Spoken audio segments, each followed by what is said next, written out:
আপনারা কি ভাবছেন স্পেস রেস মানেই শুধু ইলন মাস্কের স্পেসএক্স কিংবা নাসা আর আমাদের ইসরোর মতো সরকারি সংস্থাগুলোর একচেটিয়া রাজত্ব, অথবা চীনের সেই তথাকথিত প্রাইভেট কোম্পানিগুলো যাদের সুতো আসলে সরকারের হাতে?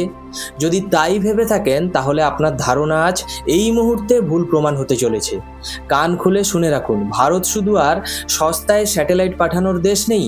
ভারত এবার গ্লোবাল স্পেস মার্কেটের গলা চেপে ধরতে মাঠে নামিয়েছে তাদের প্রথম প্রাইভেট রকেট। হ্যাঁ, ঠিকই শুনছেন, জুলাইয়ের 18, 2026 এই দিনটা ইতিহাসে খোদাই হয়ে গেল। কারণ এটা শুধু একটা রকেট লঞ্চ ছিল না, এটা ছিল একটা নতুন সাম্রাজ্যের শুরু। কিন্তু কেন এই লঞ্চকে স্পেসএক্স মুভমেন্ট অফ ইন্ডিয়া বলা হচ্ছে?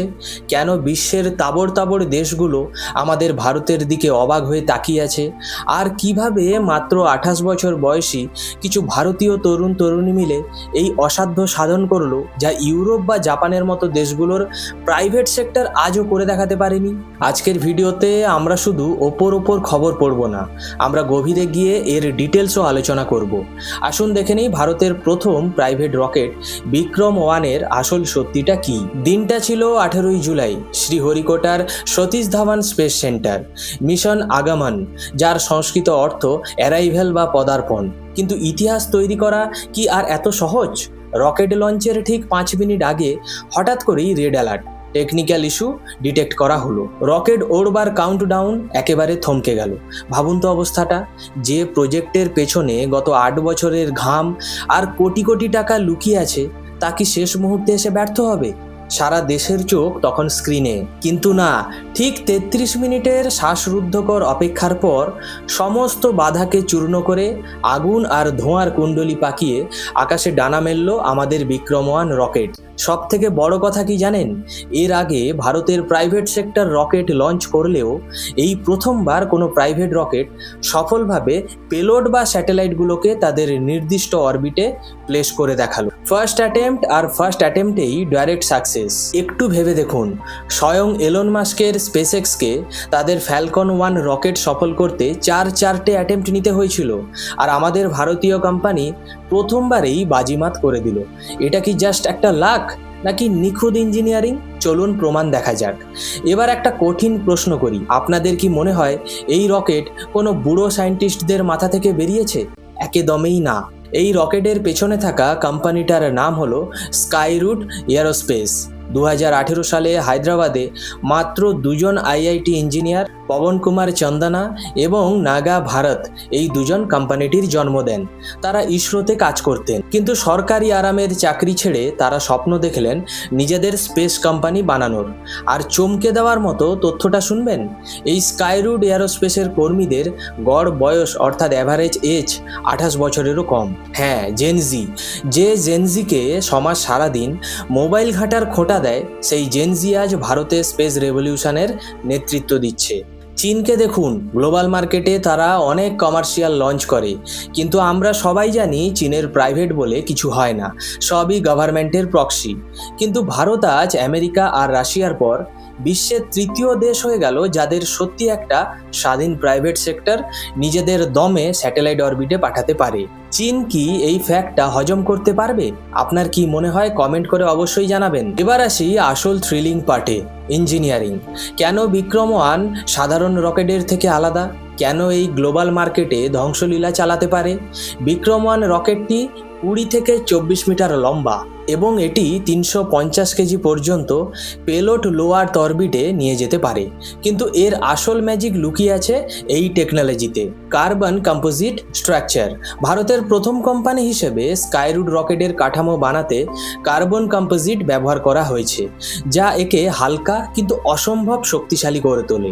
দ্বিতীয় হলো 3D প্রিন্টিং। রকেটের অনেক পার্টস 3D প্রিন্ট করে বানানো। হ্যাঁ, যার ফলে রকেট বানানোর খরচ এবং সময় দুটোই ম্যাজিকের মতো কমে গেছে। তৃতীয় হলো 72 ঘন্টার চ্যালেঞ্জ।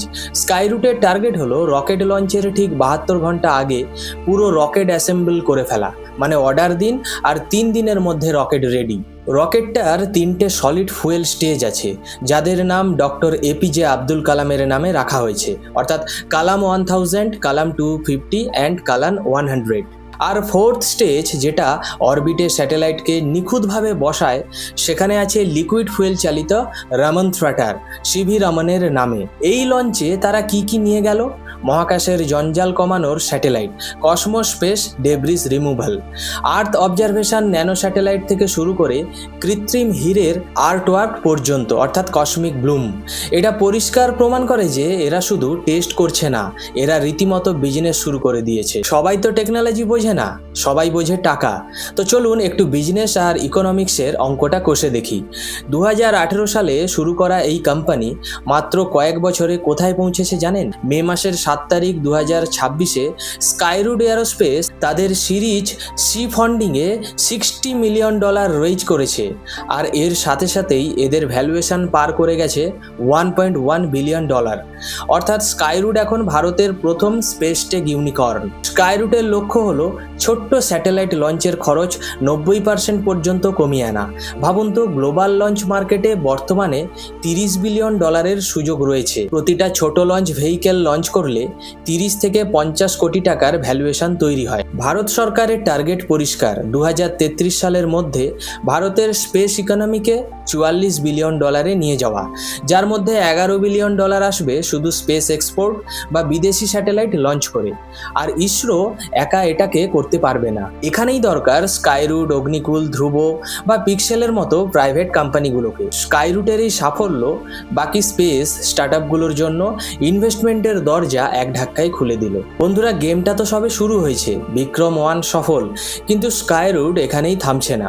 অলরেডি বিক্রম 2, বিক্রম 3 এগুলোর কাজ চলছে, যা 900 কেজি পর্যন্ত পেলোড নিয়ে যেতে পারে। আজকের এই মিশন আগমন শুধু একটা কোম্পানির সাকসেস স্টোরি নয়, এটা হলো সেই আত্মনির্ভর ভারতের গর্জন, যা ভারতের অন্যান্য প্রযুক্তির দিকে চেয়ে না থেকে বরং নিজের প্রযুক্তিতে বিশ্বকে পথ দেখায়। 2020 সালে ভারতের স্পেস সেক্টরকে প্রাইভেট কোম্পানির জন্য খুলে দেওয়ার যে সাহসী সিদ্ধান্ত নেওয়া হয়েছিল, আজ আমরা তারই ফল দেখতে পাচ্ছি। ইসরোর হাত ধরে যে স্বপ্নের বীজ বোনা হয়েছিল, ভারতের তরুণ প্রজন্ম আজ সেই বীজ থেকে মহিরুহ তৈরি করেছে। আপনার কি মনে হয়, ভারতের এই প্রাইভেট স্পেস রেভলিউশন, এটা কি আগামী 5 থেকে 10 বছরে ইলন মাস্কের স্পেসএক্সকে কড়া টক্কর দিতে পারবে?